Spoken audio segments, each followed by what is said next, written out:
2025 বৰ্ষত এইবাৰ মেট্ৰিক আৰু হায়াৰ ছেকেণ্ডাৰী পৰীক্ষা যোনসকল ছাত্ৰ ছাত্ৰীয়ে দিছে তেওঁলোকৰ মাজলৈ আহিছে এটা অতিকৈ গুৰুত্বপূৰ্ণ ভাল খবৰ। যেহেতু তোমালোকৰ ইংলিছ পৰীক্ষা বৰ্তমান হৈ গৈছে 15 ফেব্ৰুৱাৰীত মেট্ৰিক পৰীক্ষাৰ ইংলিছৰ পেপাৰ আৰু 13 ফেব্ৰুৱাৰীত তোমালোকৰ হায়াৰ ছেকেণ্ডাৰী পৰীক্ষাৰ ইংলিছৰ পেপাৰ তোমালোকৰ বৰ্তমান হৈ গৈছে আৰু বহুতো ষ্টুডেণ্টে কৈছে যে তেওঁলোকৰ ইংলিছৰ পৰীক্ষাসমূহ বেয়া হৈছে আৰু বহুতো ষ্টুডেণ্টে কৈছে ভাল হৈছে।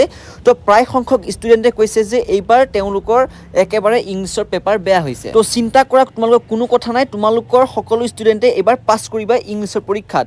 তো তোমালোকক মই সবিশেষ এইটো ভিডিঅ'ৰ মাধ্যমেৰে দেখাই দিম। তোমালোকে ভিডিঅ'টো লাইক এটা কৰি চেনেলটো ছাবস্ক্ৰাইব কৰি লোৱা আৰু নটিফিকেশ্যন বেলটোত ক্লিক কৰি লোৱা। পাৰিলে তোমালোকে এইটো ভিডিঅ' নিজৰ বন্ধু বান্ধৱীসকলে শ্বেয়াৰ কৰি দিবা। আচলতে ক'বলৈ গ'লে তোমালোকৰ এইবাৰ ইংলিছৰ পৰীক্ষাৰ যি কুৱেশ্যন পেপাৰখন মিডিয়াম আহিছে, মানে তোমালোকৰ টানো অহা নাই বেছি আৰু বেছি সহজো অহা নাই। বহুতো ষ্টুডেণ্টে মোক কমেণ্ট কৰি আছে তেওঁলোকৰ হেনো ইংলিছ পৰীক্ষাটো বেয়া হৈছে, তেওঁলোক হেনো পাছ মাৰ্কটো উঠাব নোৱাৰিব। তো তোমালোকক মই কৈ দিওঁ তোমালোকে মন ভাঙি পেলাব নালাগে। তোমালোকৰ আগন্তুক আৰু যিকেইটা পৰীক্ষা আছে তোমালোকে সেইকেইটাৰ কাৰণে পঢ়ি থাকা। তোমালোক যিটো গ্ৰেছ মাৰ্ক, তো গ্ৰেছ মাৰ্ক তোমালোকৰ সকলো ষ্টুডেণ্টকে দিয়া হ'ব, যিহেতু তোমালোকৰ প্ৰত্যেকবাৰে গ্ৰেছ মাৰ্ক দি তোমালোকক পাছ কৰাই দি আহিছে। তো তোমালোকক এইবাৰো তোমালোকে 2, 3, 4 যিমান তোমালোকৰ হয় 5, 6লৈকে তোমালোকৰ গ্ৰেছ মাৰ্ক দিয়াৰ সম্ভাৱনা আছে।